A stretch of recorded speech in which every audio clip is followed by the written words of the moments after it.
Thank you very much. Shall I just begin now? Yes, please. Okay. Sri Chaitanya Charitamrita, the Madhya Lila, chapter 6, text 121 through 127. Hearing the Vedanta philosophy, this is of course Sarvabhauma Bhattacharya speaking. The Bhattacharya said, hearing the Vedanta philosophy is a sannyasi's main business. Therefore, without hesitation, you should study Vedanta philosophy, hearing it without cessation from a superior person.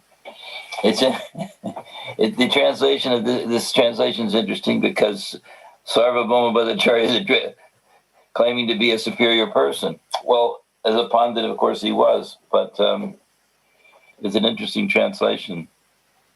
He was certainly superior in terms of age and in terms of reputation at that point, because Lord Chaitanya was just a young sannyasi at the time, and not a whole lot was known about him. Next verse.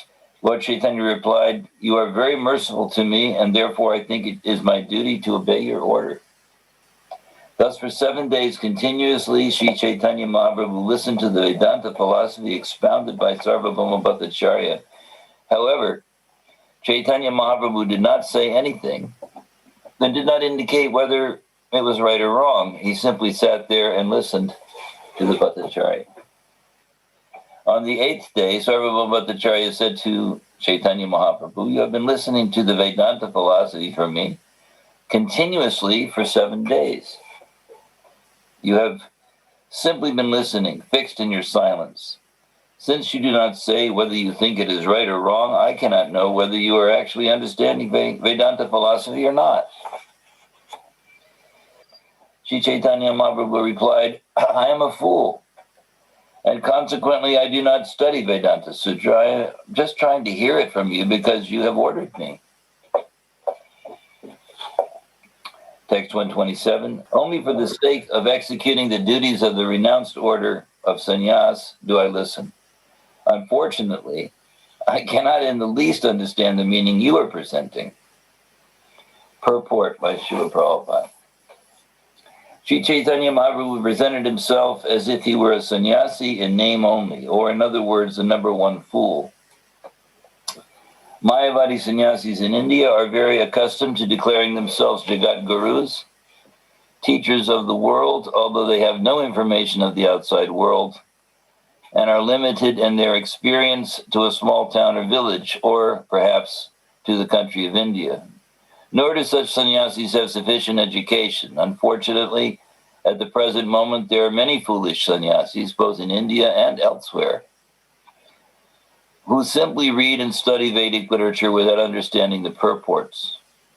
When Chaitanya Mahaprabhu was having his discussion with the Chandkazi, the Mohammedan magistrate of Navadvip, he recited a verse from Vedic literature to the effect that the order of sannyas is prohibited in this age of Kali.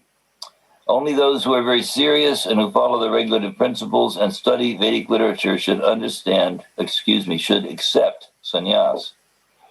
Sri Chaitanya Mahaprabhu approved of a sannyasi's reading Vedanta Sutra or Brahma Sutra, but he did not approve the Sharirak commentary of Shankaracharya. Indeed, he said elsewhere, "Mayavadi bhasya shunile hoy sarvanash." If one hears the Sharirik bhashya of Shankaracharya, he is doomed. Thus a sannyasi, a transcendentalist, must read Vedanta Sutra regularly, but he should not read the Sharirak bhasya. This is the conclusion of Sri Chaitanya Mahaprabhu.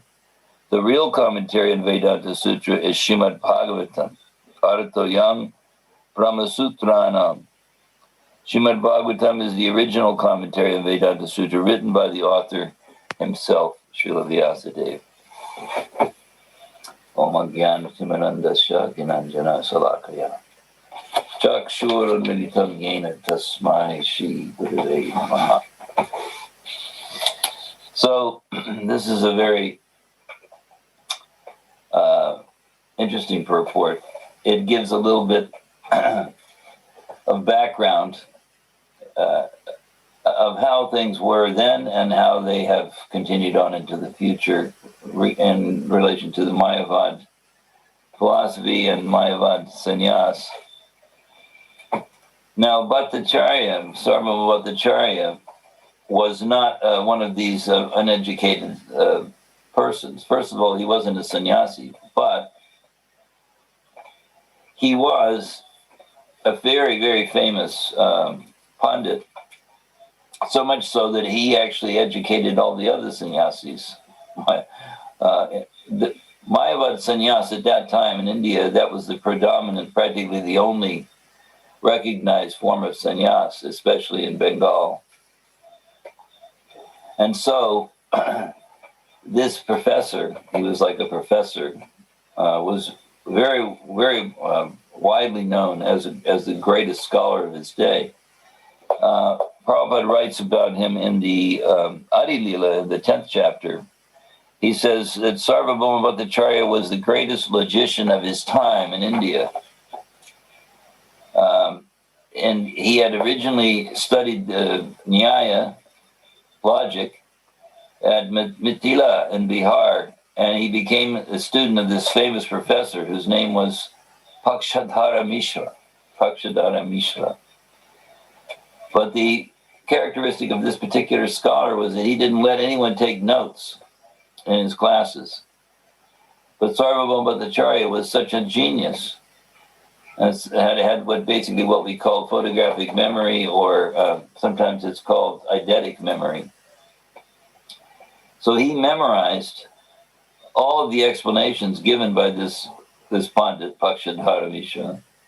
And then when he went back to Navadvip, he established a school for logic there in Navadvip. And then Navadvip became famous for Nyaya, or logic.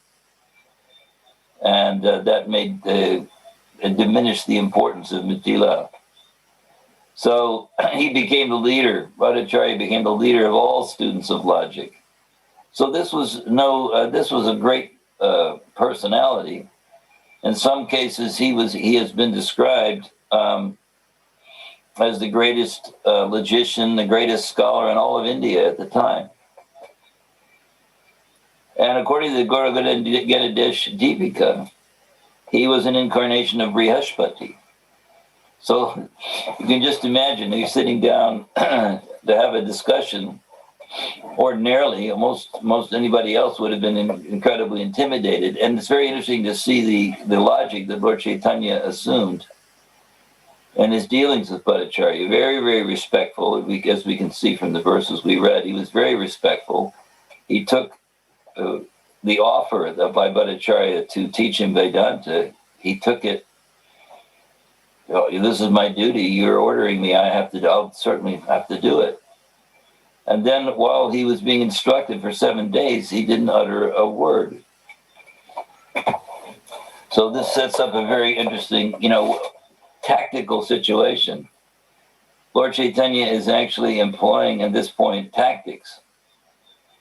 And the tactic is that he's approaching the Bhattacharya as a great authority, and he's approaching him also very humbly. So this can easily win. It's similar to the situation when Chaitanya Mahaprabhu went to and met with Prakashananda Saraswati in Benares. At that time, he also took a very, very humble position, sitting with his shoes outside the meeting place of the Benares sannyasis, taking a very humble position, and made similar claims that he was just a fool, that his guru said, you're not fit to study Vedanta philosophy, and you just chant Hare Krishna. And he was explaining that by that chanting, he had become so enlivened and so ecstatic that he just didn't have any taste for anything else, including Vedanta. But then when the philosophical discussions began, then we start to realize, even Bhaktivinoda Thakur in one of his writings said that even if you don't accept Lord Chaitanya as an incarnation of God, he still proved himself to be the greatest Pandit that ever lived, the greatest scholar.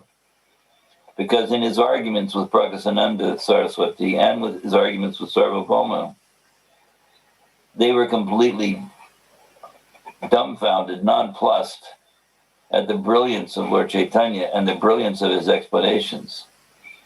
So this is sort of the background. I wanted to read a little something from the description by Bhaktivinoda Thakur. It's the prologue to the teachings of Lord Chaitanya. And it sort of describes Bhaktivinoda Thakur, such a great writer. There's a nice story that Guru Das once was telling Prabhupada that he thought that Bhaktivinoda Thakur was his second favorite writer. And Prabhupada looked at him, and you know how sometimes he would look with his eyes. Why second? So his writing is wonderful, very appropriate for a Western audience. But anyway, this is something he writes about this situation. It says, this is a description of Lord Chaitanya's arrival in Puri. He saw Jagannath in the temple and resided with Sarvabhauma at the request of the latter. Here's how he describes Sarvabhauma. He says, Sarvabhauma was a gigantic pundit of the day. His readings knew no bounds. He was the best Nyayaka. That means the best logician, the best presenter of this Nyaya logic, philosophy of logic. The best Nayak of the times, and was known as the most erudite scholar in the Vedanta philosophy of the school of Shankaracharya. So not only was he a professor of logic, he was also a professor of the teachings of Shankaracharya. So obviously he had tremendous qualifications. He was born, now here's another entry, he was born in Nadia, in Vidyanagara. So that means he came from the same place as Lord Chaitanya, which was a kind of coincidence. Or, of course, we don't believe in coincidence, but it was fate, at least. And he taught, it says, innumerable pupils in the Nyaya philosophy in his school there. He had left for Puri sometime before the birth of Nimai Pandit. His brother-in-law, Gopinath Mishra, introduced our new sannyasi to Sarvabhauma, who was astonished at his personal beauty and feared that it would be difficult for the young man to maintain sannyas, dharma, during the long run of his life. So when they met, this was Sarvabhauma's greatest fear, that Lord Chaitanya was so attractive, so beautiful. He was very tall, very golden, very handsome, very beautiful.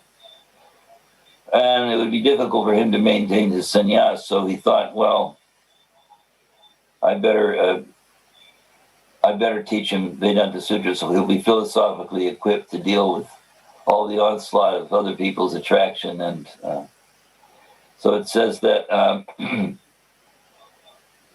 Sarvabhauma then requested Mahaprabhu to hear his recitation of the Vedanta Sutras, and the latter tacitly submitted, means very humbly submitted. He heard with silence what the great Sarvabhauma uttered with gravity for 7 days, at the end of which he said, I think you do not understand the Vedanta, for you do not say anything after hearing my recitation and explanations. The reply of Chaitanya, so this is like a summary of what we just read. The reply of Chaitanya was that he understood the sutras very well, but he could not make out what Shankaracharya meant by his commentaries. Astonished at this, Sarvabhauma said, how is it that you understand the meanings of the sutras and do not understand the commentaries which explain the sutras? Oh, well, if you understand the sutras, please let me have your interpretations. And then it describes how Mahaprabhu thereupon explained all the sutras in his own way without touching the pantheistic commentary of Shankara. So this was Bhaktivinoda's summary of this situation. I had one other thing, just from a point of view of history. Sarvabhauma was famous during his time, but he had a reputation as a scholar that lasted for centuries. Here is something that was written in 1894. It was published in the Amrita Prasar Patrika, which was the newspaper by Shishya Kumar Ghosh, who was one of the friends of Bhaktivinoda Thakur. And on the occasion of Bhaktivinoda Thakur's retirement from government service, this article was published in the Amrita Bazar Patrika. Now, this is the estimation of whoever wrote for this newspaper, but it gives some idea of the reputation that Sarvabhauma Bhattacharya had achieved. Now, he had a tremendous reputation before he met Lord Chaitanya. Then after meeting Lord Chaitanya, being converted by Lord Chaitanya, his reputation even became greater because he became the greatest Vaishnava of his day, and philosophically so strong that no one could oppose him. So here's what they wrote. The language is a little bit 19th century, but it's nice. It says, there are millions of Hindus who worship Sri Gauranga or Sri Chaitanya, the prophet of Nadia, as the incarnation of God, Sri Krishna. There are millions again who regard him as the greatest saint that the world ever saw, either in modern or ancient times. The adage that no prophet is honored in his own country, that's the adage, no prophet is honored in his own country. But in the case of Sri Gauranga, he was worshipped as God during his lifetime, not only by the ordinary herd, but by such a Hindu savant, calls Bhattacharya a savant, as Vasudev Sarvabhauma, who was then the greatest intellectual man in Nadia and therefore in the whole of India. Nothing more need be said of Vasudev Sarvabhauma than this, that he was the author of a book called Chintamani, Logic, which is still the wonder of the world. Mr. Cowell, late professor of the Presidency College, of course this was the prominent college in Calcutta at the time, used to say that it was simply beyond conception how human intellect could produce such a work as Chintamani. In other words, it was so brilliant that it was hard to believe a human being had written it. And actually, well, as we know now, Sarvabhauma Bhattacharya, according to the Gaura Ganesha Deepika, was the incarnation of Brihaspati. So it really wasn't human intellect which produced this work. So this just gives you some idea of the reverence that people had for this Pandit. Sarvabhauma, he was not an ordinary person, obviously. So it says, the biggest pundits of India paid homage to Sarvabhauma, who had lately removed to Puri as the spiritual guide of Raj Pratap Rudra. So the Maharaj Pratap Rudra, he was the court, the pandit of the court, the king. And the king was, at that time, independent and powerful, the king of Orissa, and he had beaten the Muslims in many battles, and his kingdom extended as far as Madras. So he was a very powerful king at the time. And it says, in spite of the brilliant intellect and indomitable will of Sarvabhauma, he was compelled to accept Lord Chaitanya not only as God, but to paint his image on the temple of Jagannath, on which the image still exists. So apparently he was so inspired that he had the form of Lord Chaitanya painted on the temple of Jagannath Puri. So this is a little history lesson. Sorry if it was, I hope it didn't bore anybody, but this Pandit, this Sarvabhauma Bhattacharya, was an incredibly influential person. And in those days, the heroes, you could say, the exalted persons,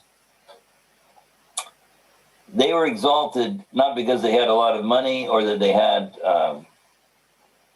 great beauty or something external that would attract people, but they were considered exalted in terms of their learning, in terms of their realization.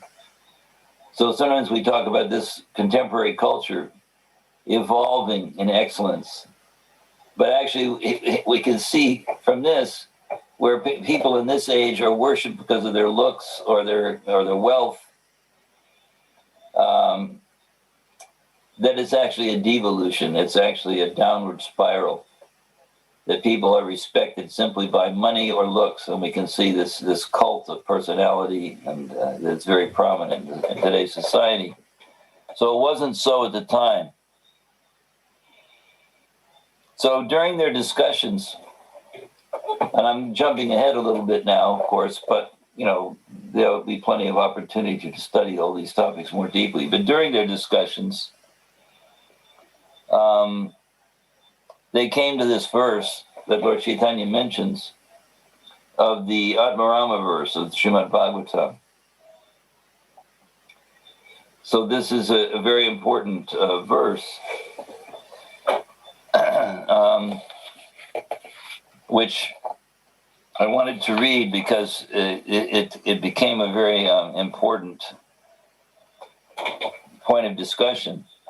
Advaramas chamunayo yagranta apyurukrame kurvantya hoitakim bhaktim itan bhuta gano hari. It means those who are self-satisfied and unattracted by external material desires are also attracted to the loving service of Sri Krishna, whose qualities are transcendental and whose activities are wonderful. Hari, the personality of Godhead, is called Krishna because he has such transcendently attractive features. Now, this verse came up in the Lord Chaitanya's discussions with the Bhattacharya, because the Lord Chaitanya had revealed to the Bhattacharya in his discussions that this verse was extremely important. And he just explained it in just the word Atmarama in 18 different ways. So at one point, Lord Chaitanya said, actually, there is no fault on the part of Shankaracharya. He simply carried out the order of the Supreme Personality of Godhead. He had to imagine some kind of interpretation, and therefore he presented a kind of Vedic literature that is full of atheism. Addressing Lord Shiva, the Supreme Personality of Godhead said, please make the general populace averse to me by imagining your own interpretation of the Vedas. Also, cover me in such a way that people will take more interest in advancing material civilization, just to propagate a population bereft of spiritual knowledge. Now, this was from the Padma Purana, Uttarakhanda 62.31. This was recited by Lord Chaitanya to the Bhattacharya and explaining to him that who Shankara actually was and why and what his mission was. He also went on to this next verse. Lord Shiva informed the goddess Durga, the superintendent of the material world, in the age of Kali, I take the form of a Brahmin and explain the Vedas through false scriptures in an atheistic way, similar to Buddhist philosophy. So this is also from Padma Purana, Uttarakhanda 25:7. So when Bhattacharya heard these verses, you can imagine he was very surprised, and it says here that he was stunned. He became stunned and said nothing at this point. So Lord Chaitanya then told him, do not be astonished. Actually, devotional service under the Supreme Personality of Godhead is the highest perfection of human activity.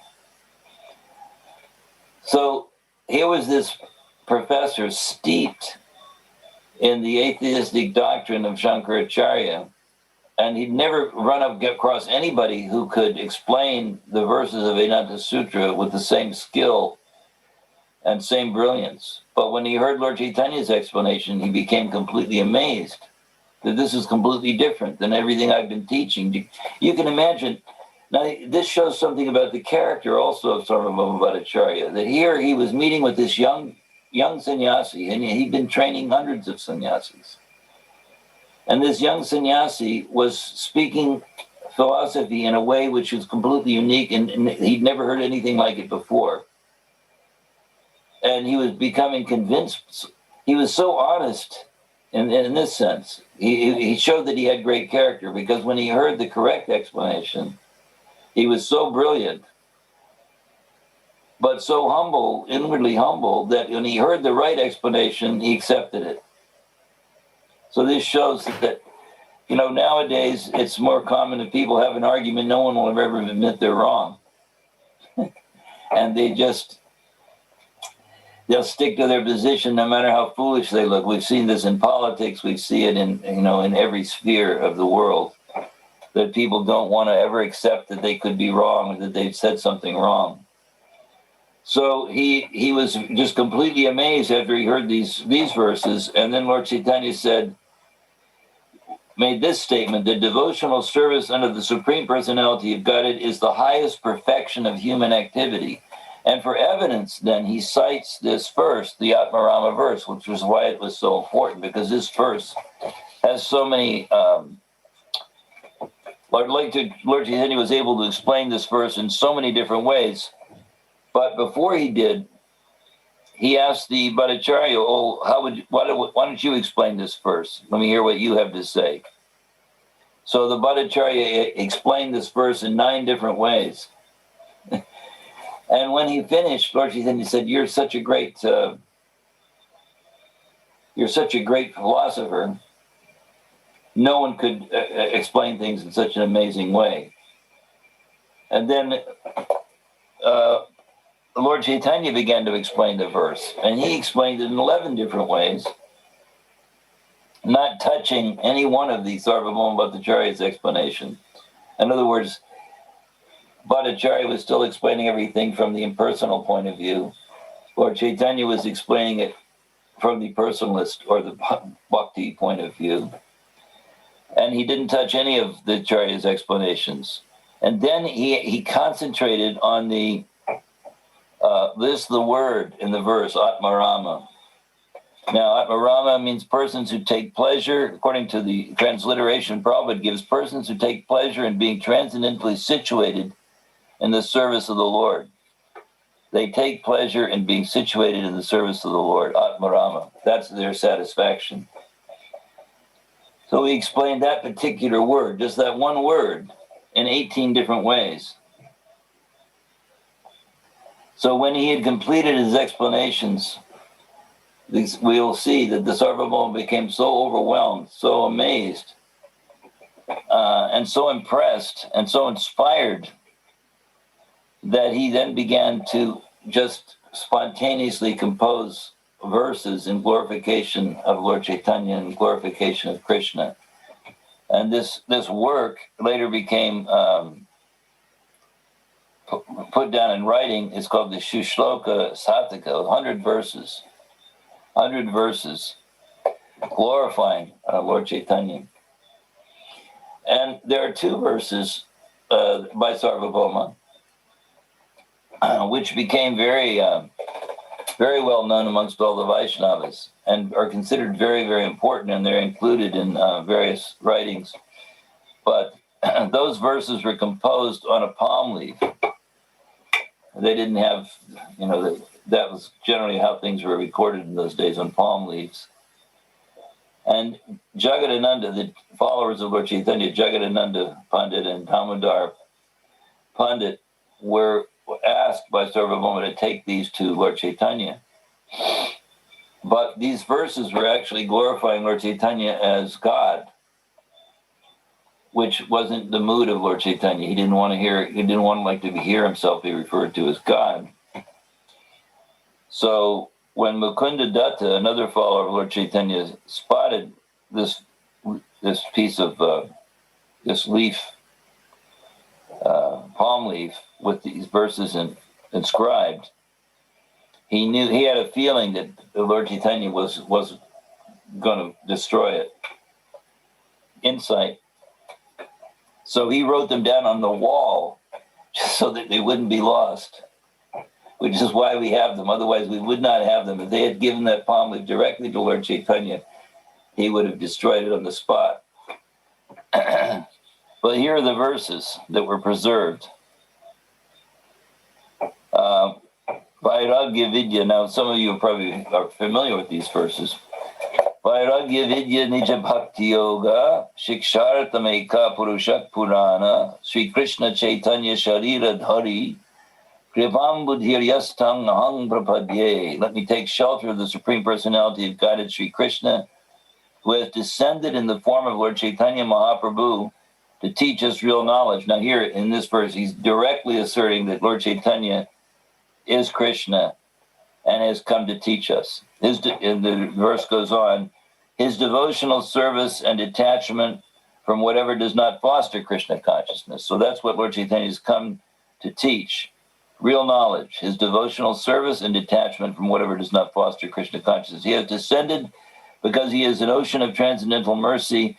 Let me surrender unto his lotus feet. So the Vaishnavas adore these verses. They love him.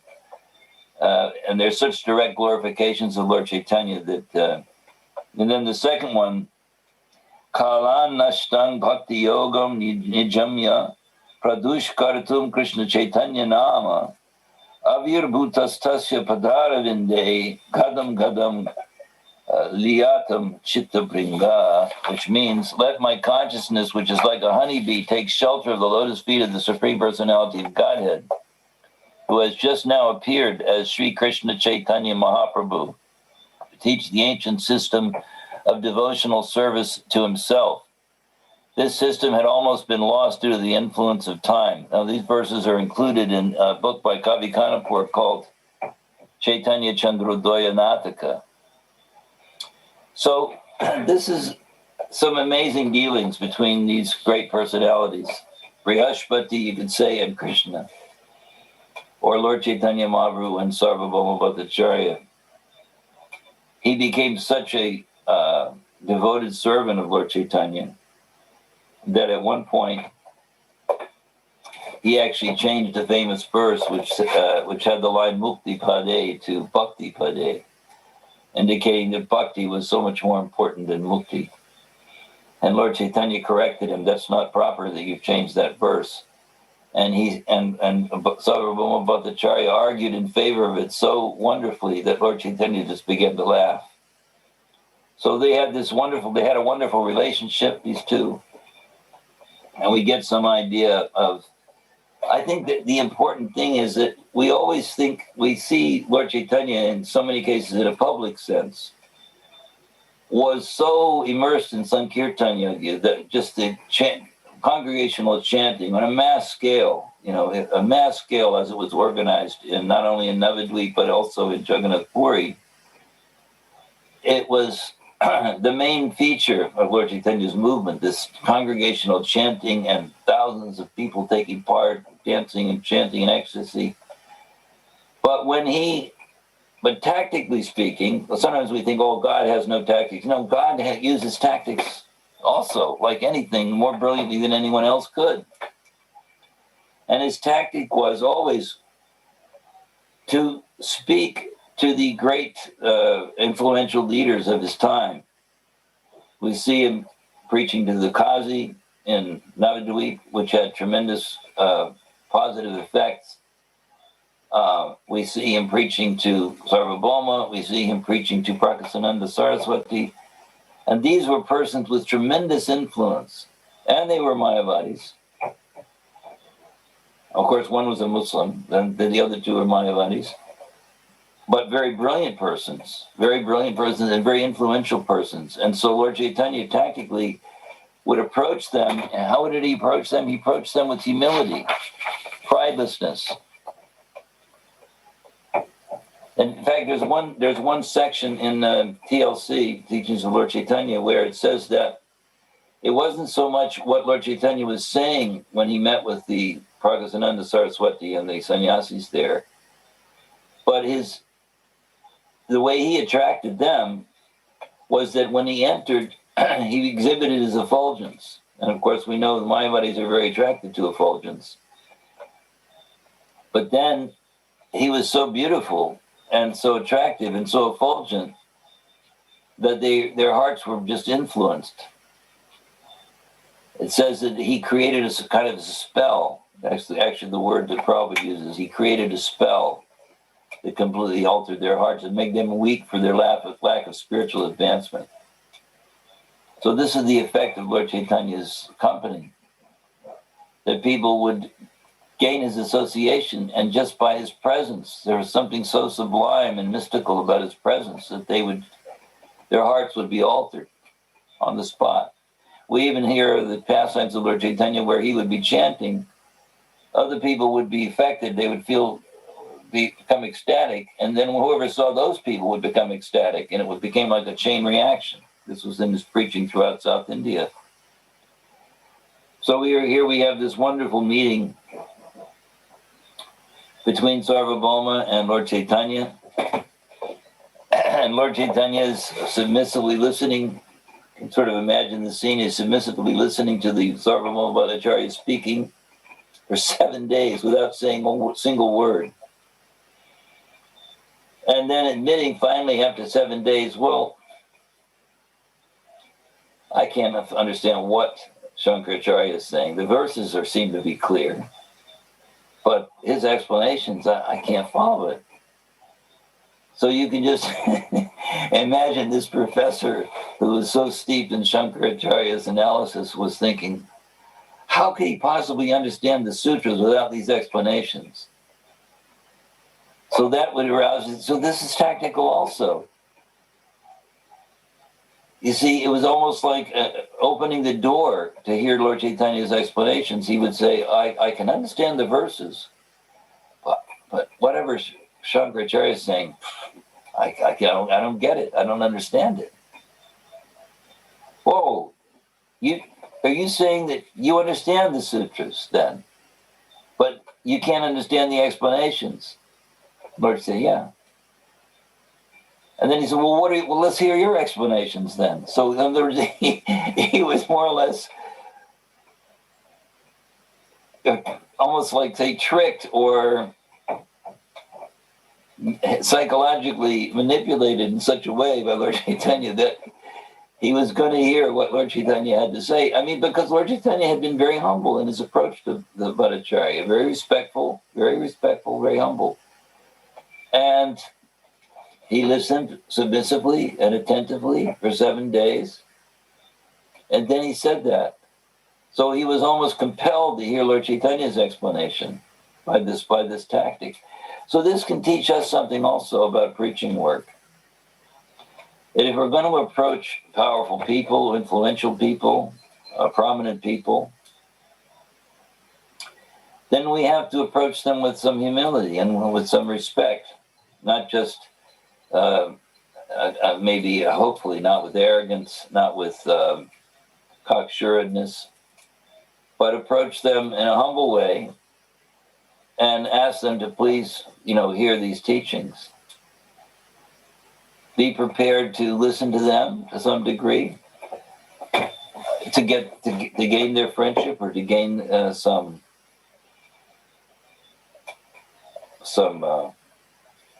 unity of purpose, and then explain when they actually become interested, when they actually express real interest. And so I think that this is a very important point in preaching work, that we maintain a sense of humility, that we use tactics. And it's not that we're not supposed to use our intelligence. See how Lord Chaitanya, okay, you can argue, well, Lord Chaitanya's God, of course. He's the most intelligent, yes. But we have to use intelligence and tactics if we want to convince other people of our point of view, of not just our point of view, of the point of view of Lord Chaitanya.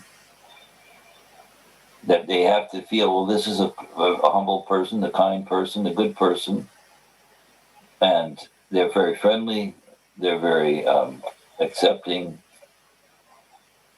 Now let's hear what they have to say. So much of our success in preaching depends upon the impression that we create in the hearts and minds of others. So we have to somehow befriend people and approach them in a very friendly and accepting way, and then find out, whether through those meetings, whether they have some inclination, some sense of inquiry, if there's some actual seeking present in their activities, in their interest, showing their interest, showing their possible receptivity. We have to become sensitive to these things. And if we're too busy talking, we may not notice how they're thinking, how they're feeling, what they're looking for. One thing for sure, they're looking for something sublime. If they're seeking, they're seeking something sublime, something wonderful. And this philosophy, if properly presented, will fill that bill. All right, so I'm going to stop there. See if there's any questions. Questions or comments? Thank you so much, Rupa Vilasa Prabhu. Very, very nice class, very immersive in your knowledge, and that exchanges between Sarvabhauma Bhattacharya and Lord Chaitanya, very, very relishable. I have some questions from the temple room. Dr. Okay.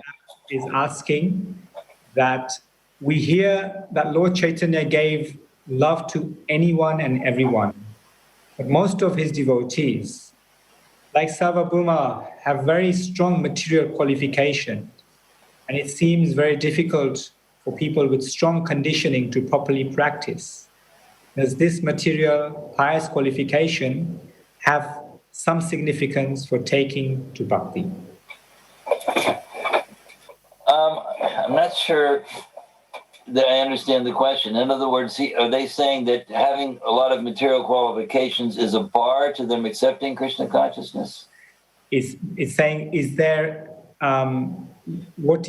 how can we have that qualification in order to take on this part of bhakti, especially when they are so strongly qualified materially, and they're able to practice so many aspects of the material world. Yeah. Do they require any specific piety, or how is it that they can actually also come to the path of bhakti? Because he's merciful, right? He's all merciful. Yes, I think the point is that the person has to have actual interest. They have to be actually seeking something higher. If they're seeking something higher, then they'll hear what you have to say. If they're not seeking, if they may have so many material qualifications, but if they're not dissatisfied with their situations, if they're not looking for something more sublime than what they already know, then what can you do?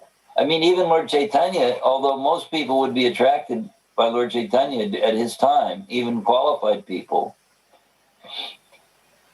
but if their hearts were not open to hearing something sublime, they also would not take it up. Now, he was so powerful, Lord Chaitanya was so powerful that even a person with the kind of qualifications of Sarvabhauma Bhattacharya, but remember, what was Sarvabhauma convinced by? He was convinced by the feeling that he had in association with Lord Chaitanya. It wasn't just intellectual word jugglery. But Lord Chaitanya had it all. He had this tremendous, warm, inviting presence. And he had philosophical background. He was the greatest Pandit of Nadia. Lord Chaitanya, during his time, was the greatest scholar of his day. He defeated the Digvijay, the famous conquering Pandit. And he had met with so many people and had philosophical discussions. But it was always a combination of this incredible feeling that people had in his presence, and also this tremendous background in philosophy and logic. So as far as we go, we have a duty to learn this philosophy, to study it, become very familiar with it, be able to present it. But at the same time, we have to have a kind of, how to put it, the kind of feeling for the difficulties that other people are experiencing. We have to have compassion, a compassionate heart, an open heart, so that people will feel like they want to associate with us, they want to hear from us. So in other words, you've got to have that such a nice combination of heartfelt sincerity that people can understand and pick up on. And they will. If you're sincere and very heartfelt in your dealings with others, they'll feel that. And then on top of that, know what you're talking about. So there are two things there. I think there's two things that are important in that sense. Oh, that's so powerful. In fact, it invoked Prayojana Prabhu, as Ian types on here, to say that of the Samaritans and their way of listening to people submissively when they need to be heard. Reminds him of this verse, Chunadapi Sunicha, just being there, listen without judgment. Thank you, Prayojana Prabhu, for that comment. Yeah, nice point. Thanks, Prayojana. I like that. I think that's so true that really what convinced, the sannyasis in Prakasananda Saraswati, what convinced them really was Lord Chaitanya's his whole presence was so powerful because there was so much compassion, so much feeling, so much, and the fact that he was in an ecstatic state of consciousness, that didn't help. That didn't hurt either. Can you imagine? I mean, having experienced Prabhupada's presence, people would often practically melt just by being in his association without him having said anything, just by his presence. So just what to speak of, who can imagine what Lord Chaitanya's presence was like? It's just heart altering just to be in his association. And sometimes we see that with devotees. We may be in a depressed or discouraged position. And when we get the association of an advanced devotee, we just immediately feel the feeling within us rises up. We feel enlivened. We feel inspired. So that's the kind of effect we want to have on people. But it requires qualification in both ways, philosophical qualification, but also even more important, I would say, is that heartfelt approach to others. That is really what inspires, I think, people when they get that feeling that here is a person who really cares about me, who's interested in me, who's trying to help me. Let me hear what he has to say. Let me be in his company or her company. Yeah, that feeling of genuine care, for sure. We have one more question from Bhaktin Harika. You're muted, Prabhu. You're muted. Apologies, I'm muted. I keep on muting because I don't want to have any interference in the background. We have one more question from Bhaktin Harika from the temple room. There are two parts to the question. One is, how do we know what real knowledge is? Everyone nowadays is becoming walking, talking Prabhupada. How do we find those internal qualifications in a world full of deceptive or abundant information? Okay, well, let's leave. Maybe you'll have to repeat that question because everybody's become a walking, talking pro. I'm not sure what she means by that. Could you ask her clarification? There's a clarification point in the second part of the question. He says, as you mentioned, traditionally it was based on internal qualities. However, even in ISKCON community, we have this situation.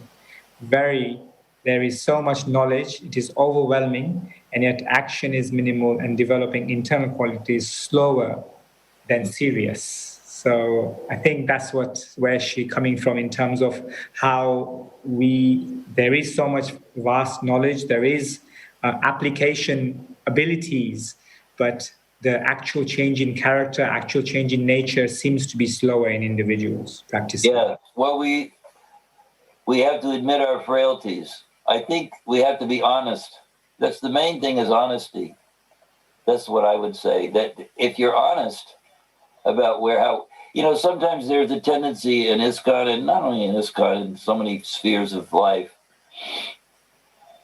that you feel a little intimidated by your own lack of advancement or your own shortcomings that one feels.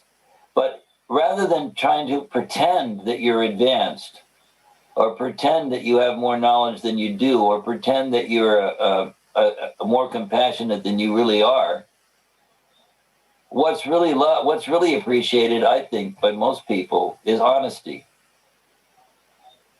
So if you want to have the greatest effect on others, I would say just be honest with them about yourself and just humbly present whatever you understand about Krishna consciousness. Don't try to present something you don't even understand. Present those things that you do understand with humility and be honest about your own shortcomings in presenting this message. Then people will respond to that, because people look for in an age where most good qualities are absent. Honesty, at least, is appreciated. At least it's appreciated by people who are honestly looking for something. So, I think honesty is so important. In other words, don't pretend to be something you are not. Just try to be honest and try to be sincere. If you're sincerely trying to help somebody, and you're very honest about your own shortcomings, then you'll be able to, to reach them. Anyway, that's one way to answer the question. I'm sure there are many other ways to answer it. I've just got another question. Not judge others too much. And also, I think another point. I just had a good assist from my wife that she said also, not judging, be non-judgmental. When you meet with people, don't judge them. Be open, and also the devotees.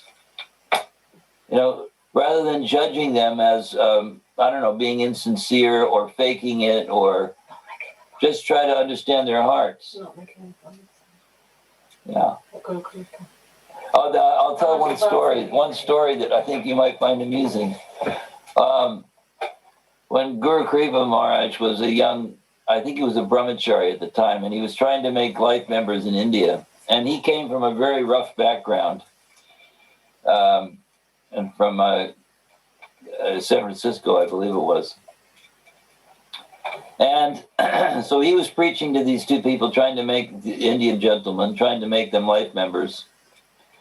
And they began to argue with him because they had their own ideas about philosophy. And Guru Kripa was a bit of kind of an aggressive sort of personality. So they began arguing with him because they sensed that he didn't really know that much about what he was talking about.